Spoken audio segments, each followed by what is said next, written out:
Hello, my name's Simon Kos. I'm the Chief Medical Officer of Microsoft Australia New Zealand. Great to have you here, Simon. Always a pleasure. Feel like we catch up all the time, but occasionally on the pod. So it's been a little bit since we've caught up on talking HealthTech. You're a busy guy here at HIC. A lot of time up on the stage. So what's been happening in the last couple of days at HIC? Because I know you've covered a few different topics. So I've been busy, but HIC is my jam. This is my happy place. It's where I get to meet all of the friends. I've been coming here for 20 years. 2004 was the first time. You were like 5 years old. Not quite. I was younger. But so we did a couple of panels yesterday. We did one on value-based healthcare. We did another on, I've forgotten what it was. Today, we had an executive breakfast, so we had some digital health leaders up there, and we just threw to the audience, and the audience provided all of the questions. So it was highly interactive, really candid. That was great. Plenary on generative AI mostly, which was fun. That's the topic of the day, and it's starting to mature. It's great. Artificial intelligence is manifesting in the intelligent medical scribes, so we explored that a little bit. Yeah. And then I had a presentation, and this was different. It was the 90 things you don't know about Teams. Okay. So, Microsoft Teams, everyone knows it for kind of texting, chatting, occasional video conferencing. But I guess what people don't know is the fact that it can be used for an e-learning management system or a shift rostering system, or you can skin it for your EMR. It natively uses Fire to pull Epic and Cerner stuff right into there. You can use it for rounding. It can be an application development platform. We have third-party surfacing their products straight into it. So that was fun. We went deep on that and then followed up with another panel, lunch, and another panel. So it's been a busy conference, but it's been fun. We're like halfway there too. It's a good day and a half to go.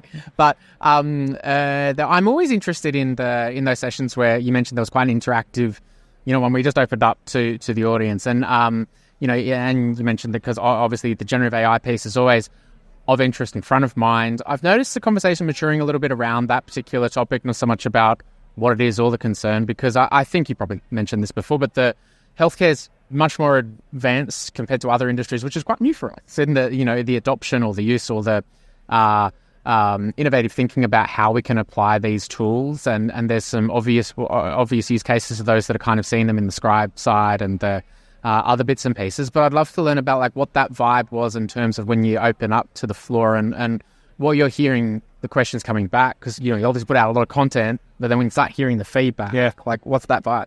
So when generative AI first hit, there was a lot of hype from a few people and a whole lot of skepticism. So we needed to lay the baseline of education. What is this? And we've moved from skepticism. Now it's become part of our daily consumer fabric. And there's this resurgence of excitement. All right, let's think about how we can do it.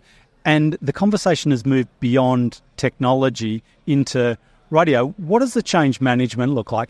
How do we mitigate risk? What are the best already doing? How can we learn from them collaboratively rather than just reinventing the wheel? So it feels like we're at I've never seen innovation like this. No. 20 years ago, before we were rolling out EMRs, we had best-of-breed systems. There was quite an innovative ecosystem. That's all come back again. I think it's going to change again in the next couple of years. I think there'll be a bit of a shakeout.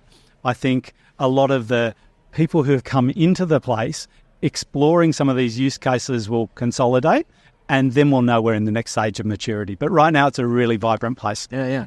So then thinking about HIC, we've been here for a bit, and we've had some different themes. There's some interesting innovations out on the floor here as well. I've managed to pop in a couple of sessions and caught a couple of keynotes. Great to see some international sessions too. What about you? Have you noticed any common themes or interests here at HIC? So I think the keynotes have been universally fantastic. The guys that put together the conference did a great job. I've been thinking about the buzz of the conference and what people are talking about, and I've noticed that there's actually a lot more practicing clinicians attending this conference than there have in previous years. That's great. That means it's going mainstream. The message is getting out there. It's not IT being done to health organisations. Yeah. There's a pull factor, so that's great. Going hand in hand with that is careers in digital health. I mean, when I got into digital health 22 years ago, we were all mistakes. No one wanted to do digital health. Now people are actually looking at it going, this is a great industry. And I tend to agree. So there's what does careers look like in digital health? And the final thing that's evident is we want to change. How do we change responsibly and properly? So organisational change management, how do we bring the people along? How do we justify return on investment and do a business case? How do we get the message up to our boards and execs? That's been the tone of the conversation because it feels like we're on the cusp of doing some great things and they just want to make sure that that gets done right.